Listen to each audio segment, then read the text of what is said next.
So an example here would be, well, if I want to get rid of, this is a kind of messy looking fraction. It's really, I don't see clearly the times and divide pieces. So what I'm going to do is I want to just get rid of this extra divide by 2 and extra divide by x. And I'm going to do that by multiplying by 2x on top and 2x on bottom. And by doing that, this does not change the ratio, okay, because I've done the same to the top as the same to the bottom. Doesn't change the ratio. But what that allows me to do then is, when I multiply this through, when I distribute this out, I end up with 2x.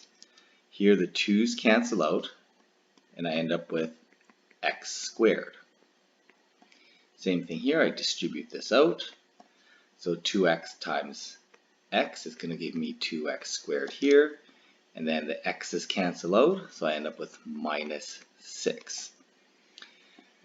Now, it's important to be clear that while we cannot simplify things very easily here because we have plus and minuses here. So we have to be able to factor to be able to cancel things. X squared here and x squared here. These two x squareds are not factors, okay, so they cannot cancel.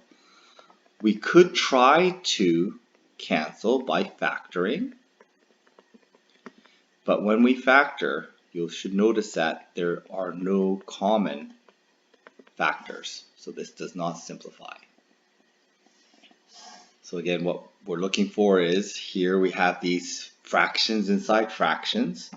I don't really want to deal with this divide 3 and divide 2, so I'm going to get rid of the divide 3 and divide 2 by multiplying by 6 on top, 6 on bottom. Okay, by doing so, I'm going to be able to keep the fraction balanced, okay, 6 on top, 6 on bottom, but I'm going to be able to get rid of that divide by 2 and divide by 3. So I end up with 6y plus 9y on top.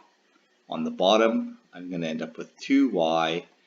Well, here I can combine like terms and simplify this. So this is going to be 15y all over 2y. Oh, I have a common factor.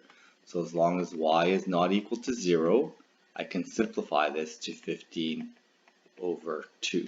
The y's can cancel out.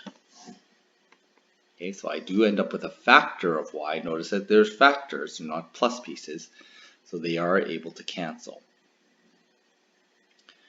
So here again I have an extra divide embedded inside the fraction. I don't want to deal with that. Divide by m, so I'm going to times by m, times by m. I've kept the fraction balanced, so I'm not changing the value of the fraction, but that multiplying by m in the numerator and multiplying by m in the denominator is going to get rid of that divide here, the divide here.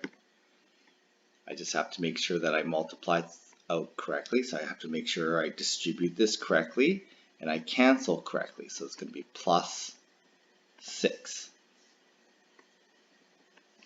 So I'm going to end up here with 3m squared minus the m's cancel out, so minus 5.